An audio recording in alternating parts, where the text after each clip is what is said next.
Hi, my name is Alan Gerber, and I'm the director of the Institution for Social and Policy Studies, the sponsor of tonight's event.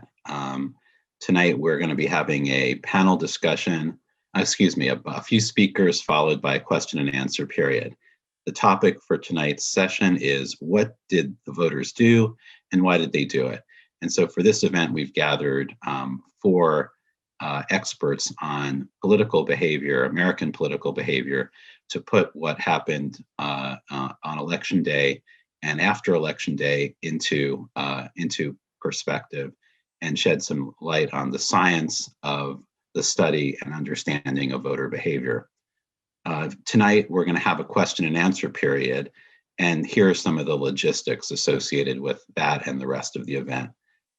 Please send questions to the panelists using the question and answer button at the bottom of the Zoom screen. The questions ideally should be relatively short, so please try not to write a paragraph if you think you can write maybe a sentence or a sentence and a half. It'll be a lot easier for us to process those questions. The event is being recorded.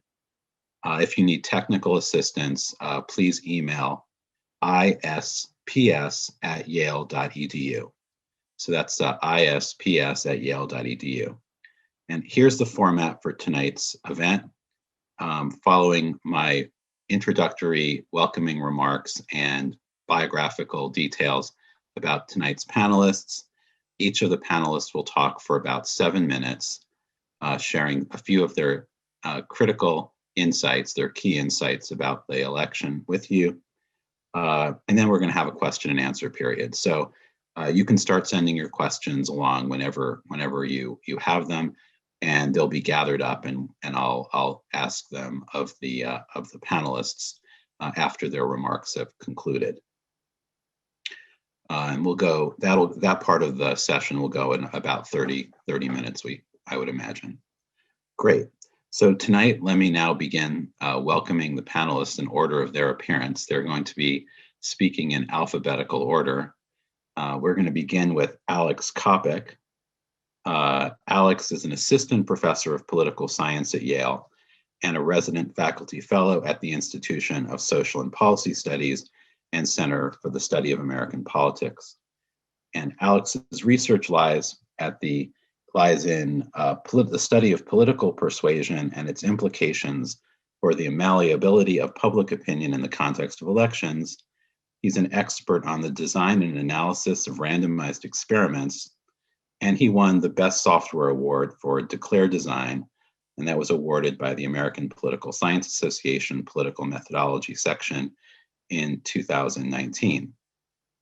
Alex is working on 2 books now, one on research design and one on persuasion.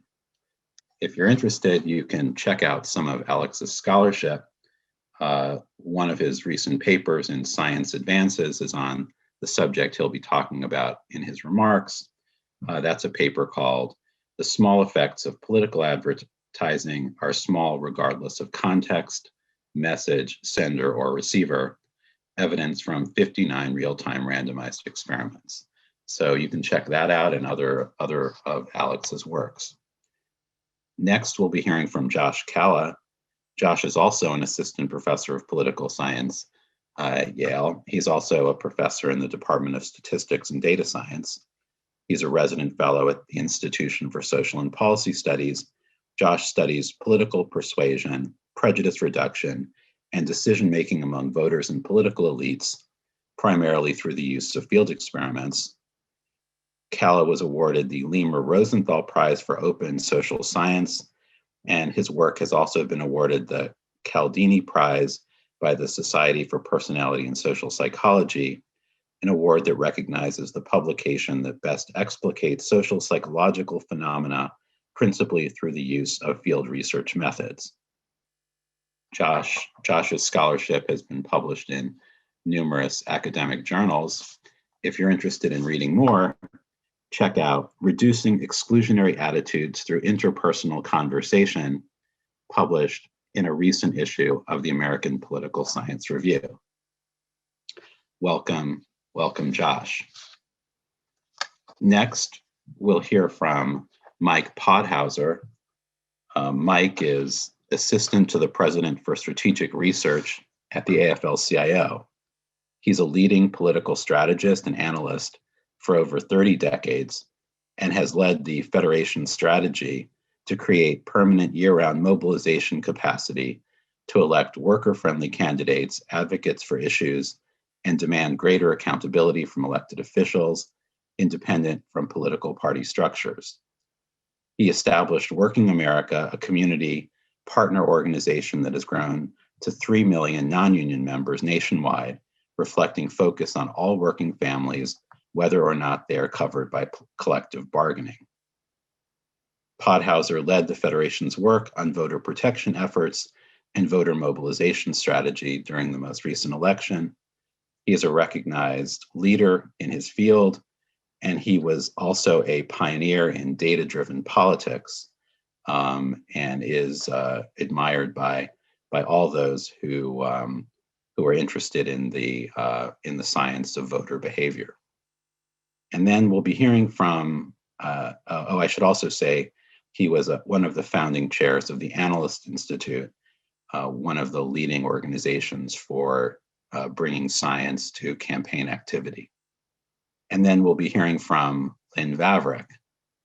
Lynn is the Marvin Hoffenberg Professor of American Politics and Public Policy at UCLA. She was PI of the 2020 election project Nationscape, the largest study of presidential elections ever fielded in the United States. The project has been interviewing more than 6,000 people a week and will complete 500,000 interviews before the inauguration in 2021. Are you still in the field? Great. That's really good to hear, because this was one of those elections where you were wondering if it would end. And so it was great that you're still in the field. Did you decide that before the election? Yes. Okay. Yeah. Through inauguration day. Yeah. That's prescient. Yeah, very good. Lynn was a recipient of the Andrew Carnegie Prize, one of the kind of big fellowship awards in the social sciences. And I don't know if it helped fund the research that I just described or not, but it probably funded some important studies that you've conducted. Lynn is the author of 5 books, including Identity Crisis, the 2016 Presidential Campaign, and The Battle for the Meaning of America, described as the most ominous book on the 2016 election. Lynn is also a contributing columnist to The Upshot at the New York Times. Lynn is a leading scholar of American politics and American elections, and it's wonderful that she's here joining us from Los Angeles tonight. With that, why don't we just turn it over to our panelists? They will speak without interruption in between their talks. Alex, Josh, Mike, and Lynn in that order, and then we'll open it up for question and answer. Thank you very much. Thank you, Alan. Thanks to everyone for joining tonight. The paper that Alan referenced is that the small effects of political advertising are small, and it has 2 smalls in the title, which was like the editor of the journal was like, "Are you sure there's not a typo here?" And I'm like, no. The small effects of political advertising are indeed small, regardless of all of the things in the title. So context and the kind of person you are and the time of the election. So that's what that paper finds, and I'd love to talk more about that. But I actually prepared a different topic for you, which is about the pre-election polls and the difference between the pre-election polls and what actually occurred. And so the source of biases in the polls are something that we need to shake out as a community. We need to figure out why it is we're unable to seem to estimate with as much accuracy as we would like what the vote margins are going to be. And I want to talk about one source of bias that I actually don't think is a problem. And it comes up a lot, which is this idea that some people, when we get them in the interview, we ask them who they're going to vote for, and they are embarrassed, or they're worried that they will experience shame if they admit who they're going to vote for. And this happened in particular with respect, or the idea is that it happened in particular with respect to Trump voters.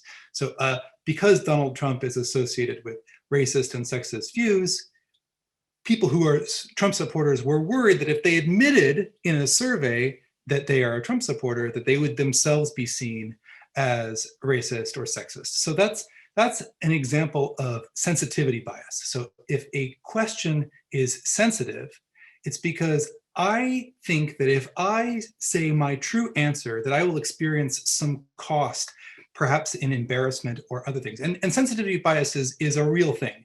So like in authoritarian regimes, we can demonstrate that people over-report support for authoritarian regimes because, perhaps rightly, they expect bad consequences if it is found out that they don't support the regime. So we know that through these techniques that indirectly estimate support for the regime, or in this case, indirectly estimate support for Donald Trump. So in the 2016 cycle, I did a thing called a list experiment. And this list experiment is an indirect method of estimating support for a candidate that doesn't require a person to directly admit their true beliefs, but they can let us know in another way. And I'm going to share my screen to show you an example of what that experiment looked like. So what we did is we split a sample of survey respondents into two groups, a control group and a treatment group.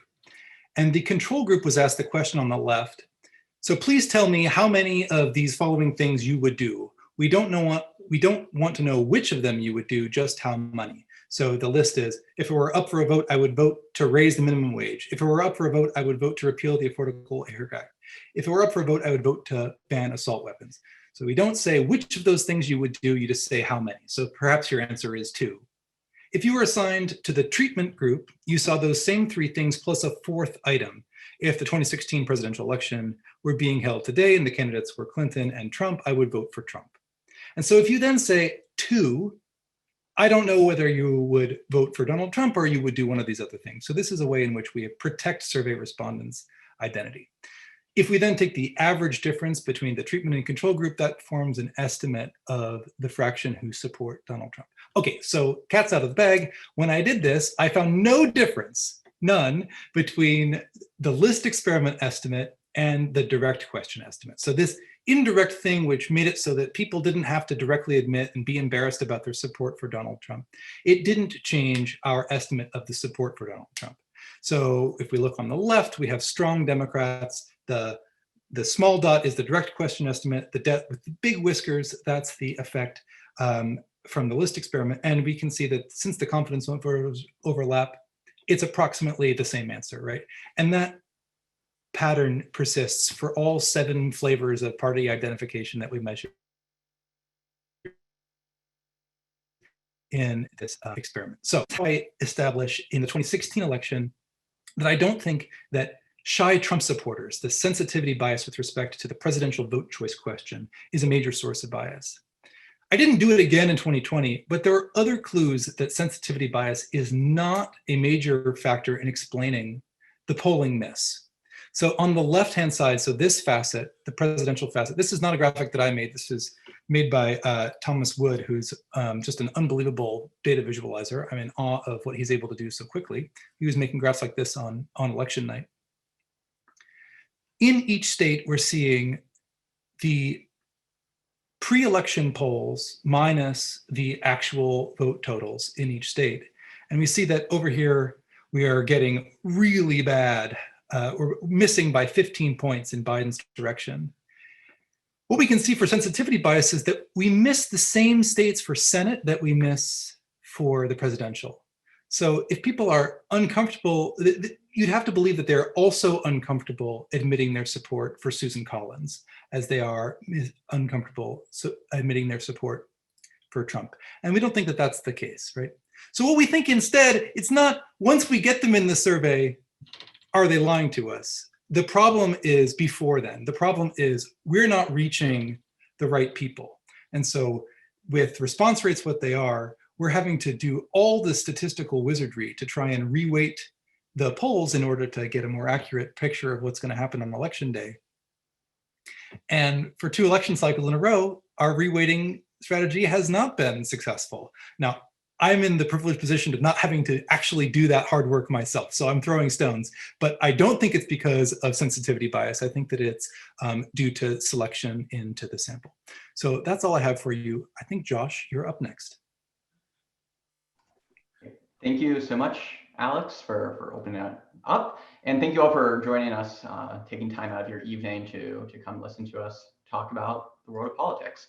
So today I want to talk about what I think matters in presidential campaigns and how this sometimes differs from what some analysts, what some talking heads say, and it also supports what other analysts and other talking heads say. So I want to kind of seek a claim in this argument as to what matters in presidential campaigns. And to illustrate the next few minutes, I just want to use the example of Texas. Everything that I'm going to say, you could apply in different states, you could apply to different candidates in presidential races, but Texas is a nice example coming out of the 2020 election. And one of the big questions that have been asked is, why did Joe Biden lose ground with Latinos in South Texas? And more broadly, why did Joe Biden lose Texas? And coming out of the race, you see two very competing explanations. And the Texas Monthly has done a nice job interviewing folks on the ground and trying to get their interpretations of the race. And reading kind of the popular press version of the election, you see two competing arguments. And one is exemplified nicely by Chuck Rocha, who used to work for Senator Sanders and now runs an organization trying to organize Latino voters. And what Chuck says is it's really a matter of campaign tactics. He's quoted as saying that the reason why Joe Biden lost in Texas is, quote, nobody was knocking on people's doors and letting them know why they should vote for Biden. And that's kind of one very common argument you see throughout the presidential election. It's all about tactics. If Biden had done more of X, or if Trump had done more of X, they would have won rather than someone else. On the other side, you see an argument where it's not about tactics, it's very much one about messaging. And this, I think, is explained nicely by Joaquin Hernandez, who used to run a local Republican organization in Texas. And here he's quoted as saying, I think Trump kind of hit it right on the head for people here with the drain the swamp message, because the valley has been riddled by corruption. People here have seen how year after year, at least one elected Democratic official locally has been indicted for bribery or corruption. I also think the riots and calls to defund the police turned off a lot of people who are normally maybe moderate or conservative Democrats and come from law enforcement families who are just appalled by that kind of message. So this is very much a debate of campaign tactics, campaign contact versus messaging. And we as social scientists actually know a lot about this debate, and many people on this panel have written a lot of research on this debate. So I'm going to be citing most of the research from other panelists, and hopefully I get them right, and hopefully they agree with my interpretation. But Professor Gerber has done really path-breaking work on what we know about the effective campaign tactics on the ability to increase voter turnout. And if you're interested in this topic, he has a fantastic book with Professor Green called Get Out the Vote, which goes through all of the social science, all of the evidence that we know on ways to increase voter turnout. And what they find in this book is that in high salience elections, such as presidential races, for every 1,000 conversations a campaign has, they're able to generate about 7 additional votes. And in practice, a campaign needs to knock on about 3 doors in order to have 1 conversation. So we can do the back of the envelope math, and we can ask ourselves, if Joe Biden just knocked on more doors in Texas, would he have been able to win? And to kind of put the cart before the horse, the answer is no. So to go through the math, in order to have won Texas through mobilization, through increasing turnout, Joe Biden would have needed to mobilize 630,000 additional votes. And this would have required around 4.4 million conversations, which would have required knocking on around 13.2 million doors. And unfortunately for the Biden campaign, there were only about 7.5 million eligible voters in Texas who did not vote in 2020. So there just aren't enough of these voters for additional campaign contact, additional campaign conversations to really make a meaningful difference in overturning this particular election result. And we can think about a different way campaigns might be effective, and that is through persuasion. And this is something I've written a little bit about.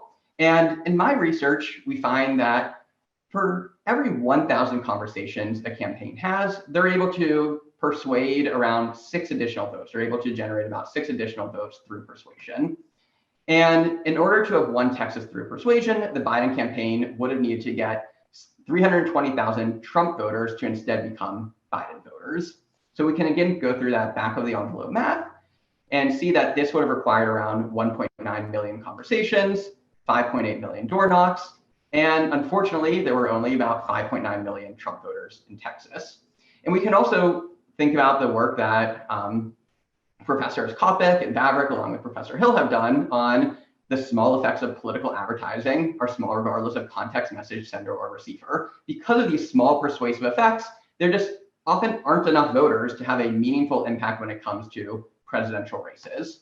So I think from what we know about the science of campaign outreach, it's just that more campaign outreach often isn't sufficient to change election results in presidential elections in swing states. I use Texas as an example, but we could apply this back of the envelope math to other states and come up with a very similar conclusion that there's just limited effects of this outreach and not large enough effects to meaningfully change these types of presidential election results. I do want to just raise a very important caveat, which is if you do this kind of work, if you volunteer, if you work for an organization who does this kind of work, your efforts still can make a very big difference because some elections are really close. And the evidence that we have is that there are larger effects in primaries, local races, and ballot measures. So if you do this kind of volunteer work, double down in those types of primaries, local races, and ballot measures, because that's where the back of the envelope math is much more favorable. So what does matter in presidential campaigns if it's not additional campaign contact, additional campaign outreach? And here I want to point to a really influential book that Professor Vavreck wrote called The Message Matters. And Professor Vavreck isn't paying me to say this. This is not a paid endorsement, but this is a really influential book. And if you're interested in understanding presidential campaigns, I highly recommend checking it out. And the title does a nice job capturing what matters. It's presidential, it's the messaging.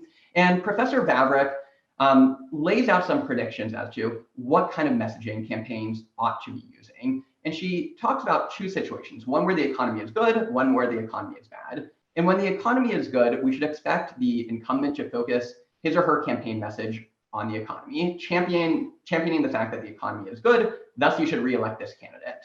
And for the challenger, they obviously don't want to talk about the economy because that helps the incumbent. Instead, they should focus their campaign message on some other popular issue where they're more popular than the incumbent is stuck in an unpopular position, and this other issue is or can be made important. And when the economy is bad, we would expect the opposite prediction. And Professor Vavreck has a really nice conclusion where she says, candidates who violate these prescriptions, these predictions, lose elections. And by kind of inverse, when they follow these prescriptions, they win elections. So it's really about not these individual campaign tactics, but these broader meta-narrative points about the messaging, about are you focusing on the economy if the economy is good if you're incumbent, or are you focusing on some other popular issue if you can't talk about the economy? And this idea of messaging really needs to be talked more about and taken seriously, and I think really helps us understand presidential election results. So thank you all so much, and I look forward to the rest of the panel. There you go. Thank you. I have to say that really feel a little bit out of place as I sort of come to this from a somewhat different perspective and being very much about the practice of politics. And the odd thing in listening to the last two speakers is that I may actually believe that campaigns generally matter even less. Even though that's what I've just been as Alan said, 300 decades doing. And I really want to take on a lot of what was just said, but instead I'll do what I was going to start out doing, which is sort of do a sort of broader sweep on all of this. So imagine that the United States were 100 people, and on November 8th, 2016, 51 of them voted for Hillary Clinton, 49 of them voted for Donald Trump. You then had now over 200, a quarter million people dead of COVID, 30 million people were unemployed, racial justice movements, impeachment, all of that stuff. You end up outspending Trump by 3-2 with $14 billion, and 1x moves from the Republican side to the Democratic side. That's it. That's what happened over the last 4 years. That is it, right? You're in a room with 100 people, and what happened was one person crossed the other side of the room after spending $14 billion. So what had that happen? We saw unprecedented political engagement, 4 years, as I said, of like insane dislocation, uncertainty that none of us have really experienced in our lifetimes, and almost no change in our political choices, which has to lead to kind of epistemological angst. Like, we don't know what the fuck is happening in this world.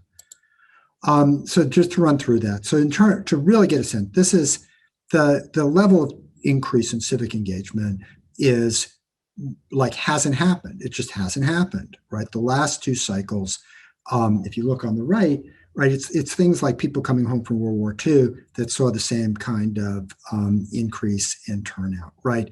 Trump is like a political noise machine. He makes every election the Super Bowl.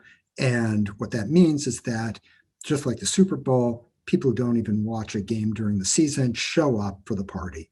And that's what happened in 2018. That's what happened now. It's like incredible engagement.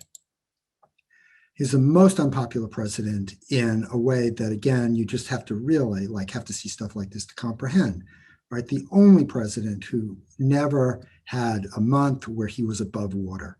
There hasn't been a period since he announced that more people wanted him to be president than didn't.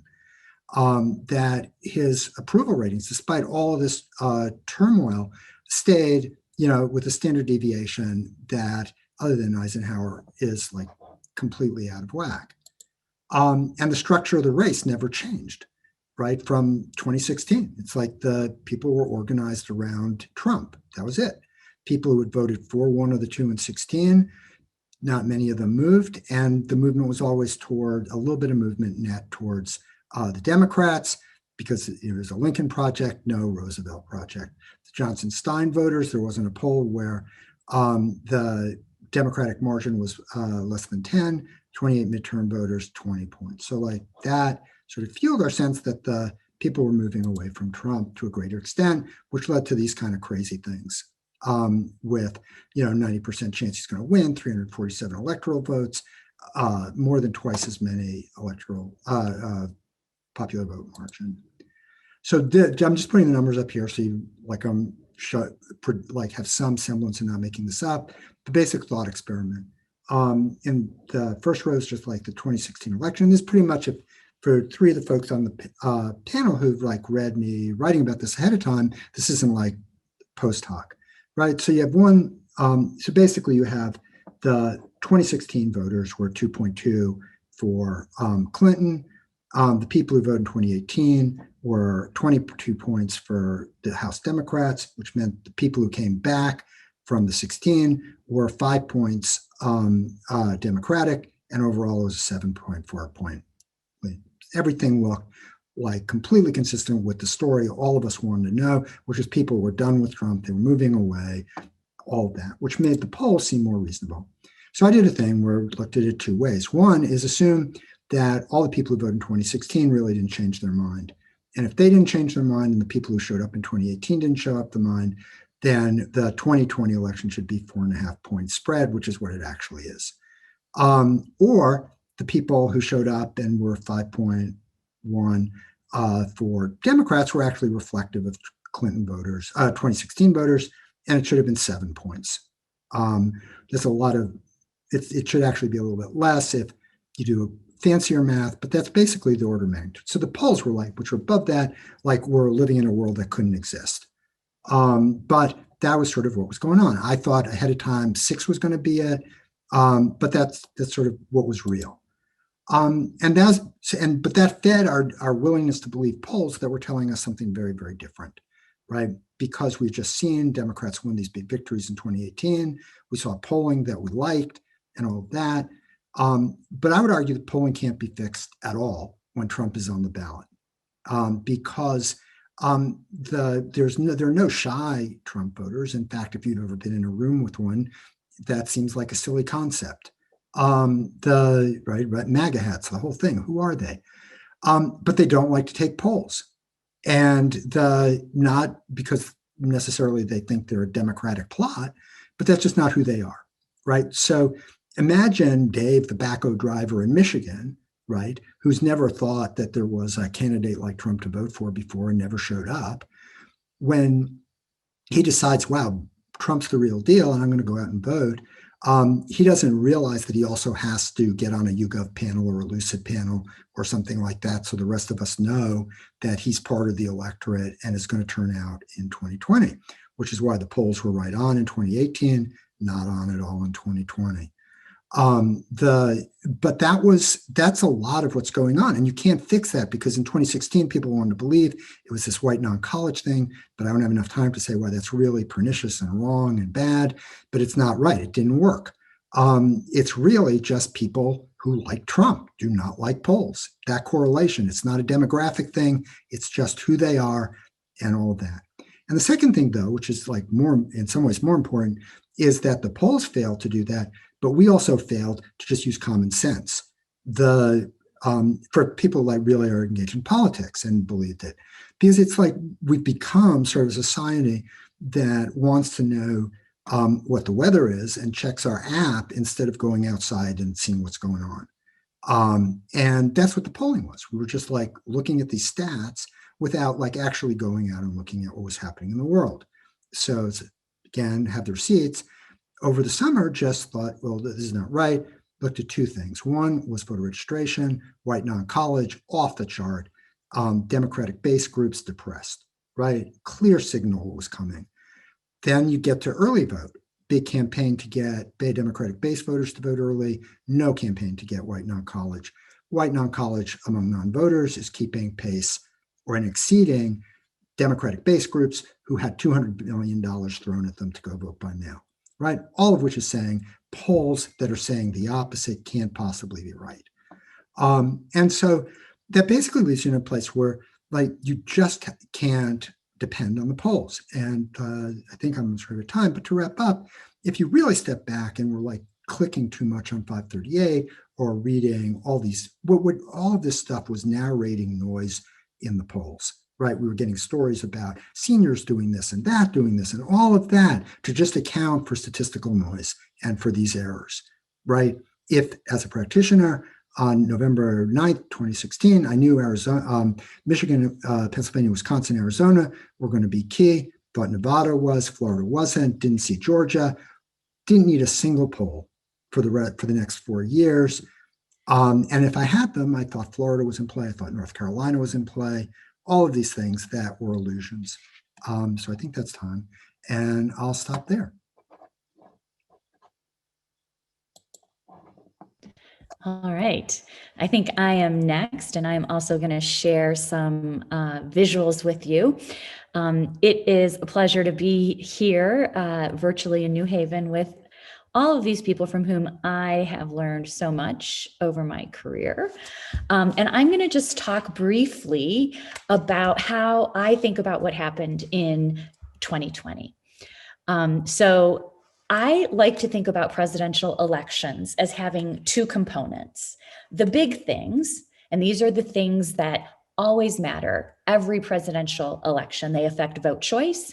These are things like party identification, the state of the nation's economy. Josh has told you a little bit about my messaging work surrounding the economy. We're going to talk about that a little more. So that's the first set. And the second set are the things that I call the swing things. So things that happen maybe in one election, but not in another election. This might be who the candidates are. It might be the messaging that they choose to focus on. It might be whether there's a global pandemic happening, whether there's a global financial crisis. So things that you can't count on happening every single year. So big things and swing things. And we're going to talk about a few things in each set in the next couple of minutes. So the first big thing I mentioned is party identification. And the way that I want everyone to think about party identification is that it is strong and stable. Strong because most people in the country, most people who turn up to vote in elections have a party identification with one of the two major American political parties. maybe 10%, somewhere around 10% of the electorate, probably less than that, will consider themselves to be truly independent of party and not even say they lean when you push them. So almost everyone has a party identification. And then conditional on having one of those party IDs, people pretty much vote for the candidate that is in their party. So for example, in 2020, about 86% of people who call themselves Republicans voted for Donald Trump. 90% of people who call themselves Democrats, oh, sorry, that should say voted for Joe Biden, not Hillary Clinton. So the robust effect of party identification on vote choice. So those numbers are really big. They're close to 90%. They are like that every presidential election, plus or minus 2 or 3 points. That's a lot of people doing what we can predict they're going to do a long time in advance. People's party identifications rarely change. So if you're a Republican last time, you're probably still a Republican this time. So that means that the number of people who can swing elections is a small set, but it's an important and pivotal set. And so we want to think about that. Okay, a second big factor that matters every year is the state of the nation's economy.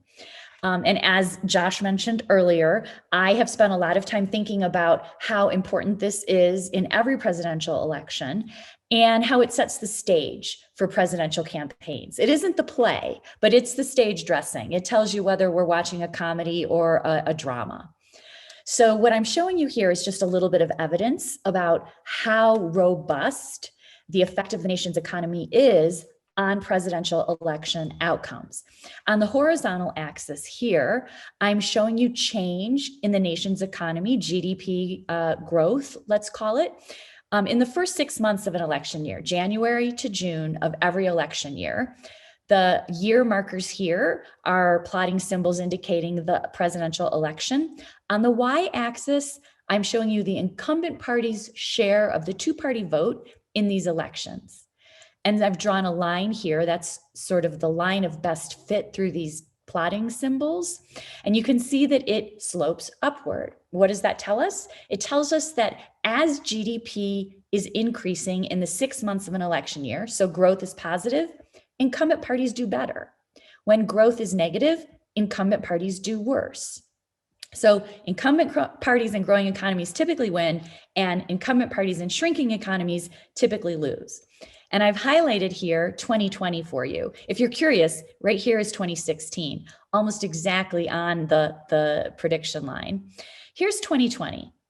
And you can see Trump is overperforming his economy, but it is the worst economy in terms of GDP growth that we've seen since the New Deal. So out here with 1980 and Jimmy Carter's reelection.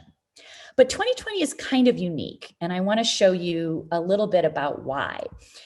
The state of the nation's economy is a little complicated because of the stimulus payments. So on the left side here is the graph I just showed you. This is GDP growth.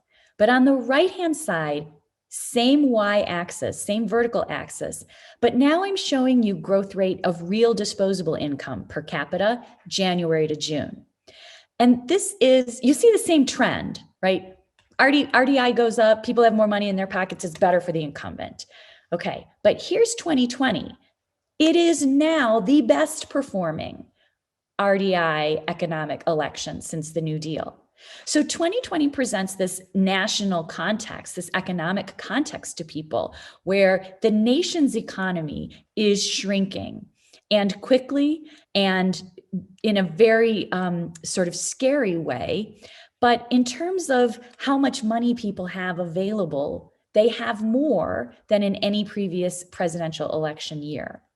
So this is a little bit of a unique situation. There aren't a lot of other, if you look at 1980, here's the other bad growth year, and RDI is also shrinking. Here's global financial crisis. So it's unusual to have an election that sort of is the worst and the best on two different economic indicators. So that's going to maybe complicate the role of the economy in 2020, but maybe not. Let's see. So what kind of a swing, now let's move to things that swing. What kind of a swing did we have in 2020?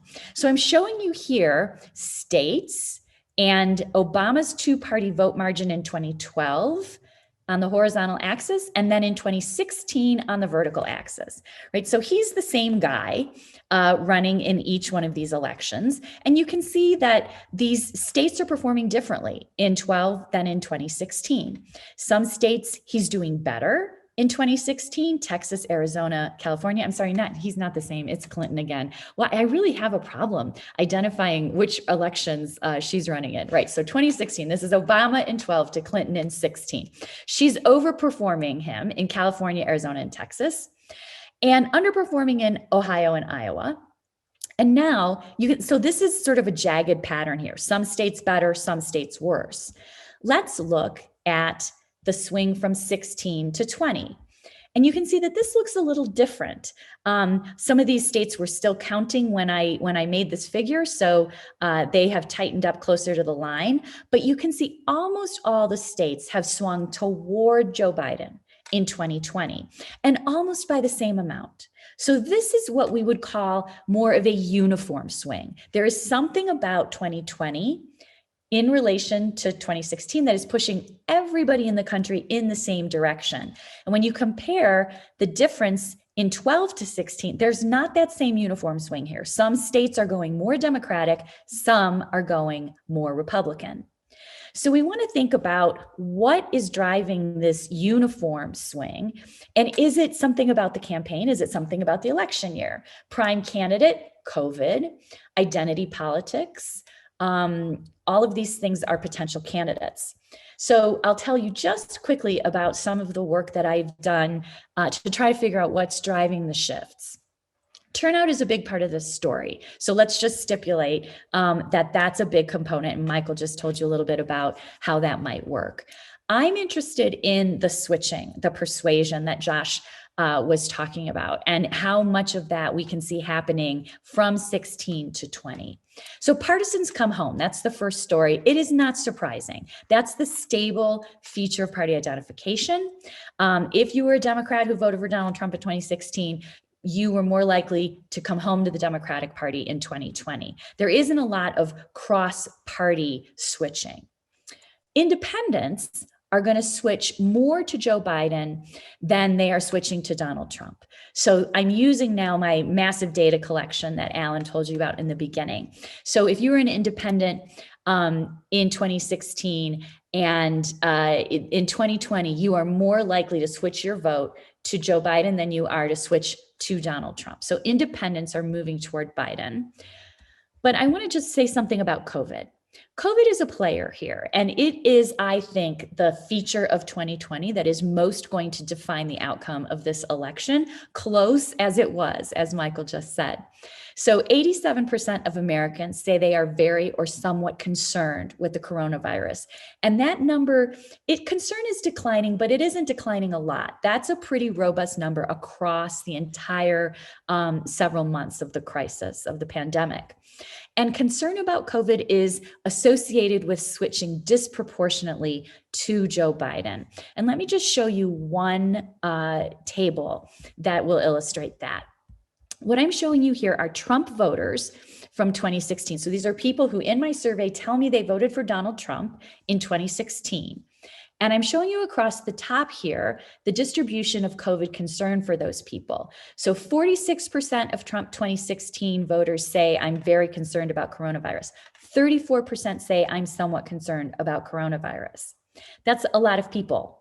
If you add those two numbers together, those people are switching in 2020 to vote for Joe Biden. I'm showing you here, did they stay with Trump or did they switch to Biden? And you can see 15% of nearly these 46% of Trump voters who are very concerned are switching to Biden, and 6% of the 34% who are somewhat concerned. So that's a lot of people who are worried about the virus switching to Biden. The same is not true for Clinton voters in 16. Most of them are also concerned about coronavirus, but the big switching to Trump is happening here where nobody lives here. Very few Clinton voters are not concerned or not at all concerned about coronavirus. And those are the people who are switching to Trump. There's not a lot of switching among people who are worried. And so I have done this kind of switching analysis for a number of things. For racial attitudes, there's some small effects there. For worried about losing your job and the economy, there are some small effects there. But these COVID and coronavirus concern numbers are the biggest in terms of the things that are pushing people to switch. And so I will end there. And now I think we're going to open it up for some questions. Great. Thank you very much, Alex. Thanks, Josh. Thank you, Mike, and thanks, Lynn. So there are a bunch of questions, but maybe it would be good. I think there was enough. I don't want to say disagreement, but I think there were some areas of a little like arguments that didn't exactly match up among the panelists. So I just wanted to hear if there are any questions that the panelists want to, or any issues or subjects that the panelists just want to kind of start with, given the very stimulating presentations by each of the four panelists. Can I ask Michael a question? You sure can. Can you just tell us the difference in the first rows of your 2016 voters? Yeah. What's the difference between those first two rows? You mean from the two scenarios? Yeah. I missed sort of, one had the 2-point Dem advantage, the other had the 5-point. Yeah. So basically the edge cases, right, are that the people who voted. Oh, I see. Came back and didn't change at all. They still voted 2.2. Add that to the 22 points the 2018 voters were, and you got 144 million people voting at 4.5% Democratic. Or they all come back and vote like they did in 2018. I gotcha. One, and then you get to 7 points. I gotcha. Okay. Great. So there are a few questions about polling and the accuracy of polling. And so I wanted just to ask the panelists to comment on that. I think Alex alluded to the fact that that there's a lot of weighting going on in the polling and alluded to response rate issues. I don't know that everyone knows what the response rates are on polls. One thing I say sometimes to folks is do you remember if you had a very good high school statistics course, you learned about the properties of a random sample from a large population, and how if you pull a relatively small random sample from a large population, you're still able to get very accurate estimates of the underlying properties of that large population. And so when you hear about the errors in the polls reported in the media, that has absolutely nothing to do with that model you learned as a high school student. You're not getting a random sample from a population. It's really, you're getting a lot of weighting going on to a relatively small number of responses. But if you could explain, Alex, what you think about the response rates and the weighting and what role you think that played in the issues with the polling in this election. Great. So as I said, I'm not a polling expert. And so I understand that on this level, the people who respond to polls are different from the electorate. We have two problems. We don't know who they want to vote for, and we don't know whether they're going to vote.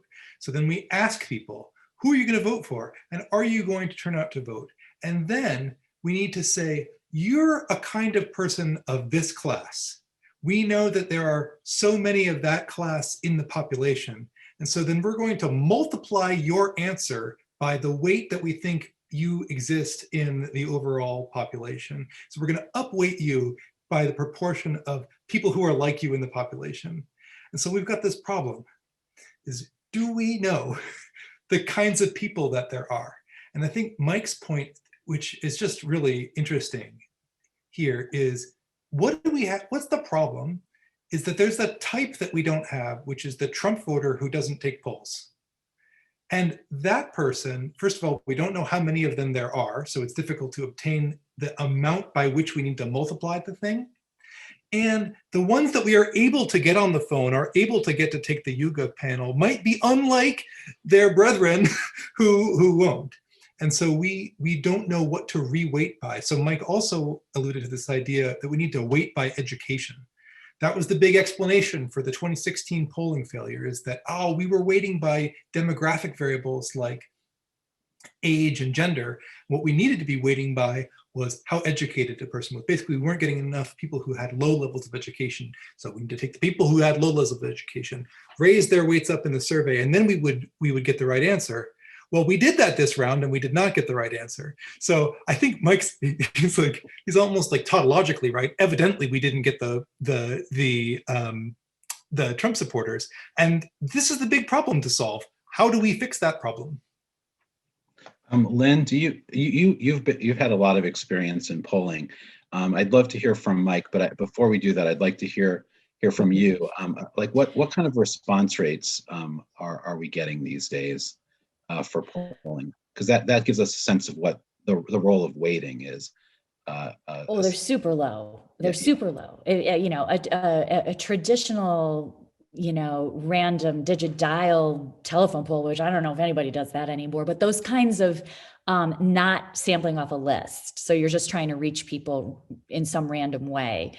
Those are going to be in the low single digits. If you're list-based sampling, you can be a little higher than that, but nobody is getting, 50%.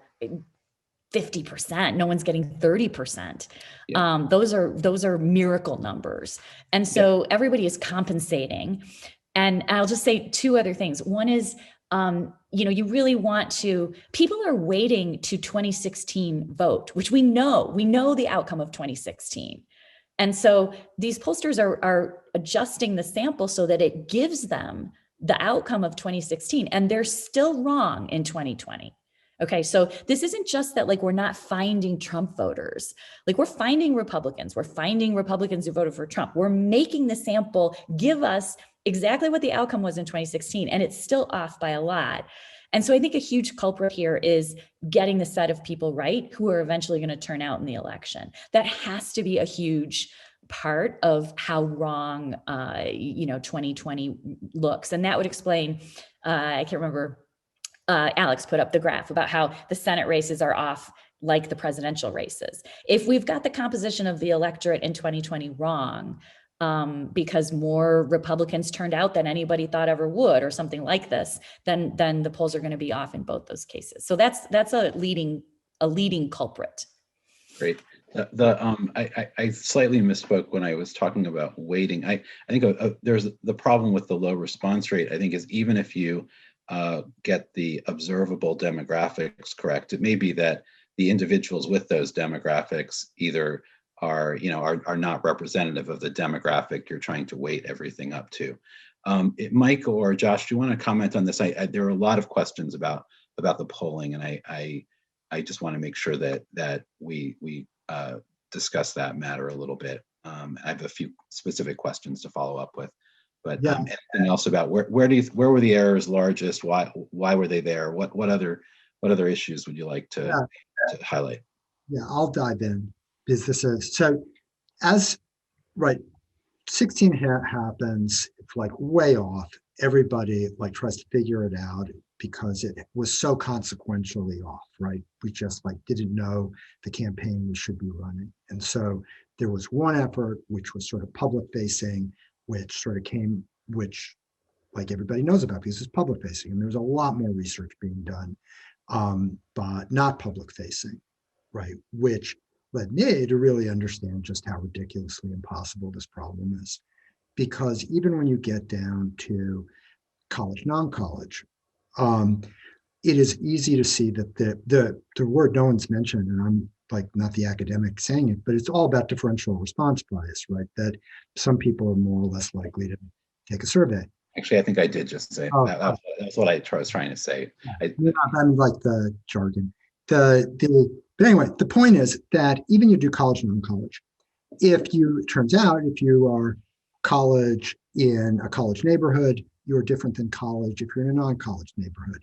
If you're non-college, and vice versa, if you're non-college. If you're non-college and you do manual work, you're way different than if you're non-college and you are a physician's assistant, right? And so like thinking that something as broad as non-college is a sufficient proxy for the division is sort of missing, that the response bias isn't because you got a college degree or not, it's all these other things that add up to something else. And when you think about how expensive, especially because of the low response rates, how expensive it is to do a poll, unless you do these online panels, like the cost of correcting for these things in like the actual collection of the data versus fixing it at the back end is enormous. And so no one pays that price, right? It's doing a lot more phone calls, like a lot of stuff that makes these polls too expensive to start to deal with that. And so it's like kind of like just one of these things where you just have to accept that you have like you are stuck with a magnifying glass in a world that you need a microscope to see what's going on. And you're just not going to know. You're not going to know down to 3-4 points what's actually happening because we don't have a tool that does that anymore. Great. Thank you, Mike. So we have a bunch of questions. I'm going to try and get to as many of them as possible. And we have about 15 or so minutes. So I would like you just sort of keep that in mind, that I'm going to try and get through a bunch of questions. And I'd also like as many perspectives on each question if there isn't different perspective. So okay, keep that in mind. Okay, so here's some questions. Let's see. To what extent do you think the surge in turnout in this election is going to affect future rounds of voting? How persistent will this increase in turnout be? Is this something? Okay, Alex, Lynn says not very. Okay, Alex, please. Well, all I have to contribute on this topic is that we know that when you turn out to vote in one election, you become, as a causal consequence of voting, more likely to vote in subsequent elections. We know this because of experiments like Professor Gerber does, where you induce people to turn out at random in one group and not another. And then this persists for like 20 years. We know this for people who are just 18 or just not 18 in one election, so they were ineligible. The people who were eligible to vote in the first election are way more likely to vote in subsequent elections. So we just got a huge treatment of a whole bunch of people turning out to vote for the first time, or a large number of people turning out to vote for the first time. I think that will have habit-forming effects. So Lynn's thumbs down notwithstanding, I think that there's some good reason to think that it will persist. So we'll actually see some local elections soon. I will see some things to see if there's anything like that. Mike, please, and then if Josh has something, I can barely see you, Josh, because of the questions. But Yeah. if you want to lean, actually, if you can lean right and then raise your hand, that would be great. Thank you. So this is like particularly shocking for Alan and Josh, given like the role I played with the Analyst Institute and like all the things about get out the vote, all of that, is that what we saw was ecological, right? I mean, people voted this time around because people were voting, because as I said, it was the Super Bowl, because people who were marginal voters saw other people like them thinking this was an important thing to do. It was happening everywhere, even where there were, and what I said before about like campaign tactics don't matter. You go to a place in the middle of Utah where there's like nothing on the ballot and people are voting at a higher rate this year. It had nothing to do. It had very little to do with campaigning. It had to do with the fact that voting was enormously socially salient this time around. And when you take that when you take that social salience out of it, when you take out the fact that you had Trump making politics the national sport, and you had the clearest decision ever before American voters, 4 more years of that or not, yeah, you're going to get insane turnout. And that's what we got. Okay. Can I add another? Yes, Josh, please. Yeah, so I think Alex does a really good job summarizing what we know from past elections, past social science evidence that voting is habit forming. But I think one interesting wrinkle beyond what Mike was saying about 4 years of Trump, what Lynn was holding up about COVID, I think another interesting wrinkle is just half of Americans or so who vote in this election don't trust the system. They don't trust the election results. And if you are a person who voted this time around as a kind of marginal voter who was mobilized by Donald Trump, and then you feel your voice wasn't heard, you don't have trust in the system, you don't have faith in the system, you might not turn out and vote the next time around. The kind of habit formation might not kick in if you don't believe your vote was valid to cast. So I think we just kind of need to wait to see whether or not 2020 was some special year to which the kind of voting is habit forming literature just doesn't speak to. Great, thank you, Josh. So there's a question related to that, and that I'll read. Do you think turnout in the Georgia runoffs will be depressed on GOP side because Trump isn't on the ballot and he's pressing the fraud narrative, making base voters think, why bother since it's rigged? Any thoughts about that? I will say I don't think it will help Republicans in Georgia to be making those kind of claims. Whether it's a large decrease or a small decrease, I don't know, but I would guess it's probably not helpful to their side. Other thoughts? I think other institutional features too, what's going on with the pandemic in January, I actually don't know if they're, how they're going to execute this election. Will everybody get a mail ballot? I don't know what the provisions are there, but all those things are going to affect turnout as well. Mike, do you have anything you want to add? Yeah, but again, to sort of continue to be contrarian on all this, I don't think it's about like the social trust part in going to vote. I think in this moment with Trump and like the division over sort of what kind of America you live in, it's more, this is not about like civics, it's about identity affirmation. It's, like going because your team is, at stake. And so I think that we've literally been polling every night since the election, see the same thing that you're talking about, but it doesn't play in the logic you're talking about. They still want to go out and affirm that the America they want. Alex, do you have anything to add or okay. So one other aspect of the Georgia runoff is that it's taking place, I would think by the time, I think it's December 15th when people can start voting, if I remember correctly. By that time, it's quite likely that the election will be even more clearly resolved. There's in academic political science, some folks are enamored with balancing arguments, which say that that voters, or at least some. Remember, as you've all said, elections are decided by a small number of voters going D versus R versus D. Some of those voters actually prefer policies kind of toward the center, in which case they sometimes vote for divided government. Do you think there's anything to that argument in general? And do you think it will play out at all in Georgia? I wake up every day thinking about this because, well, I do, because it is so much, it hangs in the balance of that was part of why I was interested if you were still polling, like are people? Yes. Yeah. But it sounds like Mike is also. Yeah. We actually talked about trying to add a question about balancing. We ultimately decided not to, but as the political scientist in me wants to say, that's not happening in a way that is significant enough for us to be concerned about. But the realist in me, who is not a political scientist, wakes up in the morning and says, come on, this has got to be playing a role for some of these people on the margin. And now whether those people turn out, like, this is all very complicated. Like, if you're going to turn out because you care a lot about your party and your ideas and what Michael just said, the world you want to live in. If you're someone who's not that committed to party and you might switch over to vote for the other party to give some balance, like maybe you're not motivated even to turn out in this special election on a day that you don't even know when it's happening, and et cetera, et cetera. So I don't know. Mike. Yeah, probably that's right. That the turnout's going to be lower.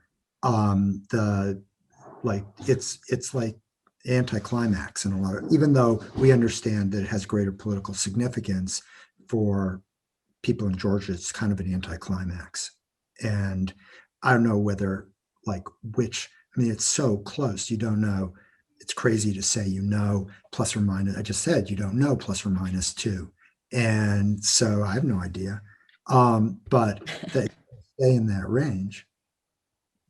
Lynn, can I ask you a question on this kind of this swing voter question? So like swing voters, there's a very small number of them. Do we know anything about their political knowledge? Like how many of them even know who controls the Senate? Like that seems like a prerequisite in order to have this balancing take place. Like, are they aware? Yeah, no, that the Senate is kind of like depends on this Georgia race? like super interesting and obviously critical piece of information if you're going to try to balance.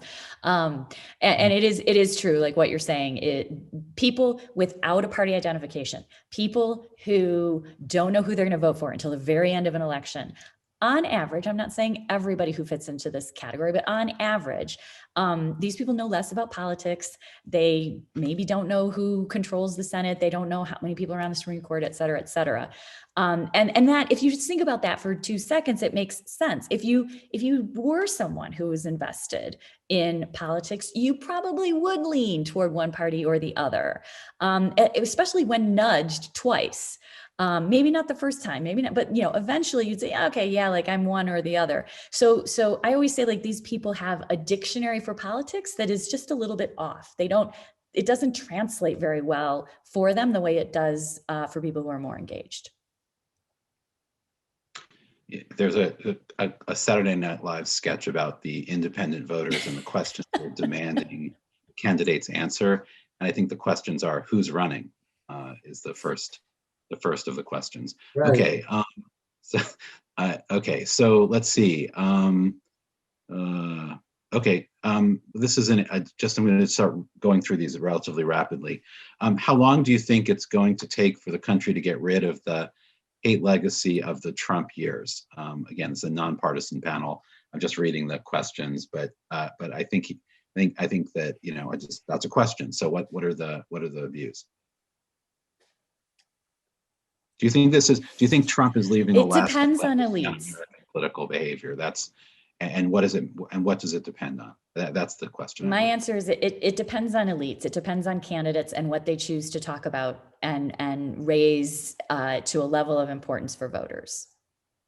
So I'm going to be like strenuously more pessimistic, right? Because there may have been a moment when elites could do that, when McCain could say he's a Christian, but Trump has demonstrated a path to winning Republican primaries that that notice that the majority of Republican voters do not want that, right? That you win Republican primaries by not being that. And so there's like no room for that kind of Republican elite right now, because that's what we're stuck with. And that's what's going to be the boundary for them. They're not going to do that. Okay, next question. I've seen some exit polls that believe swing voters tend to view Republicans as more focused on the economy and Democrats more focused on social issues. Is this something Democrats should address?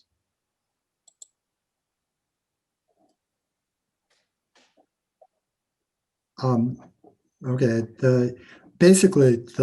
my answer to anything question that begins with the word exit poll is not want to answer the question because they're like just crazy wrong. And we had 2 exit polls this time. One said that Trump won white college women by 1 point, and that Biden won them by 20.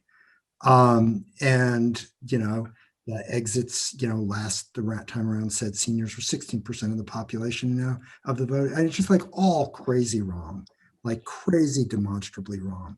Okay, so friendly amendment to the question, I think is something like some people think that swing voters, or some people are concerned that as a political matter, Republicans are being given the brand of being concerned about the economy, whereas Democrats are being given the brand as being concerned about social issues. Is this something the Democrats should address, or what do you think of that Yeah. framing, and is this something, again, I'm trying to frame the question. I but think is like this something these that kinds should- of these kinds of shortcuts they happen all the time. And it's natural for people to want to do them. This is the party of this and this is the party of that. But if the person who asked the question is really concerned about the economy, all I would say is like, I just showed you a graph of the actual output of the nation's economy. People get it. Like when the economy is growing, they reelect the incumbent. So if that's what you're worried about, that Republicans are always going to win because people always want a good economy, that is not what's happening. Okay. Do the panelists agree with Westwood et al.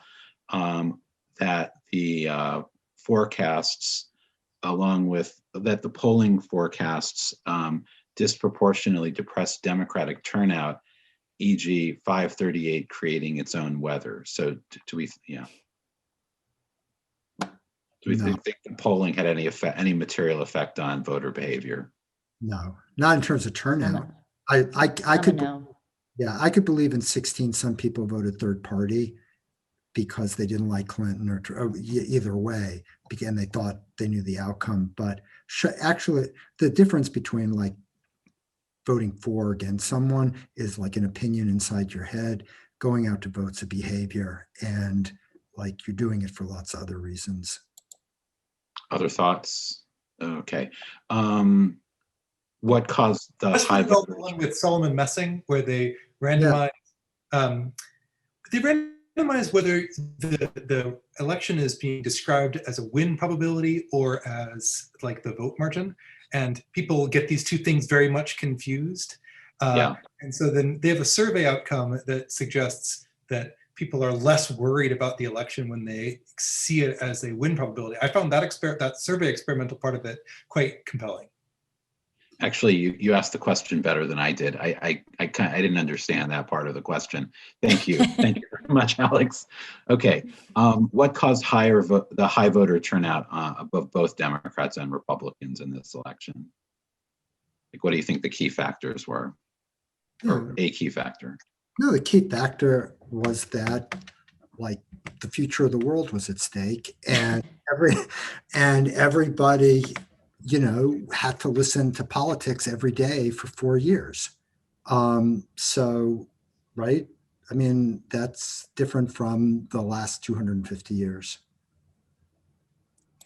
I'd say the proximity of the 2016 outcome, just how razor close it was, and then how surprising it was to a lot of people. And then the ease with which a lot of people were able to vote this time because of vote by mail, and the constant commentary about filling out your ballot. I mean, it was just impossible not to be hit with that. All those things probably contributed. If polls undersample Trump supporters, is an inference from that Trump's approval rating has been underestimated all along as well? Sure. Okay. And I don't know that it's clear that we're undersampling Trump voters, by the way. But yes, the point is well taken. That you really should have have that up like I can- half an hour ago, Lynn. We only have 1 minute left, and I mean, if you were in the, sorry. no, I'm just kidding. Mike, is there anything you'd like to say in response to the that? one thing though, that like never comes up in this conversation that's really important, right, is that the polling, right, is only trying to get what like some sense of America thinks, but that's not always identical to the people who show up for the election, right? And they're not really the same thing, right? So that probably if you could do a census of America, Trump's approval would be really horrible. And a census of America and the election is like, there's a lot of room in between. Great. Okay, we're coming to very close to the end of our time together. Each of you, if you could, do you have one more thought you'd like to share with us before we depart? Honestly, these are really great questions. I'm There's sorry. going to be lots of analyses coming out as just like more data is collected, more results come in. And I think stay tuned to really learn more about the 2020 election, since everything we're saying now, everything you're hearing in the media, just like it's preliminary, and you really need to wait and be patient for all the results to come in. Yeah. Okay. Go ahead. I saw a lot of questions in the Q&A about the Texas and the Latino vote down there. And I'll just share one little piece of analysis I looked at yesterday. We were using our data collection because we have almost 500,000 interviews. We have a lot of interviews with people from very different national origins. So Hispanic ethnicity with different national origins. So we were looking at Mexican national origins, so Mexican Americans in Texas. You can see that big shift toward Trump. But then we said, well, those counties are small and they're unusual in their size. Texas has a lot of counties. Those border counties are small counties, almost all Hispanic population. What about the Mexican Americans in Louisiana and Mississippi and other conservative states who don't make up their own county? So we're not seeing the county shift. And so we just looked, and they were also heavily Trump. 59% Trump. And so one thing to remember when you think about counties is those are sort of arbitrary drawn geographic units. They're not the same in every state. And so that might not be about, border counties in Texas. It might be about Mexican Americans in conservative leaning states. And in Texas, they happen to make up their own geographic unit. Mike? I was going to say, what Josh said, but also not only wait until at least February, March, to have a prayer of understanding what's going on, what the kind of questions you want. If someone tells you the answer to a question you actually care about, they're telling you what they thought before the election and found some data point that someone threw out somewhere to validate it. And that's all, and you just got to roll with it. Great. And one last question. I'd just like to ask this of folks. Is there an article, a website, a book, something that you have read recently, or some source of information that you go to learn something about politics that you would share with the audience? Because anyone who's made it all the way through to the end of an hour and 15-minute panel, they might want to learn some more. So what would you recommend? I just got Edward Tufte's new book. He's a political science professor at Yale, right? So it counts. Yes, really good. It sure does. It sure does. And Alex didn't get his last observation. I am he nodded. He didn't have the last. Whatever said is already on the screen. It's fine. Yeah, he didn't take me up on it. Other sources of information that you would recommend, for more info, or articles that you've read that are especially insightful or interesting. Well, I've already pitched Lynn's book, The Message Matters, and Alan's book, Get Out the Vote. But the third source that I'll point to in all seriousness is, I think Nate Cohn at The Upshot probably does some of the best election analysis, public-facing election analysis, and his Twitter feed, I think, is a really fantastic resource. Great, thank you. If you like the day-to-day inside scoop of what's going on, the Politico playbook that is every morning delivered to your inbox but that's really for the people who want a deep dive. Mike? Yeah, I'll just repeat what I said before. If you didn't read anything for the last 4 years, you'd have had a better idea of what was going to happen on November 3rd than if you read what anybody else had written. Terrific. Okay, well, thank you all. Thank you. You're amazing, amazing panelists. It was a wonderful of you to take time out of your evenings to spend with us and to give us your insights. Please visit the ISPS website, isps@yale.edu, to keep up with ISPS events and research and look for announcements of future events. If you would like, you could join our mailing list to receive a monthly newsletter. See the website for more details. With that, I thank you all for spending the time with us this evening, and I hope to see you at future ISPS events. Good evening to you all. Bye-bye.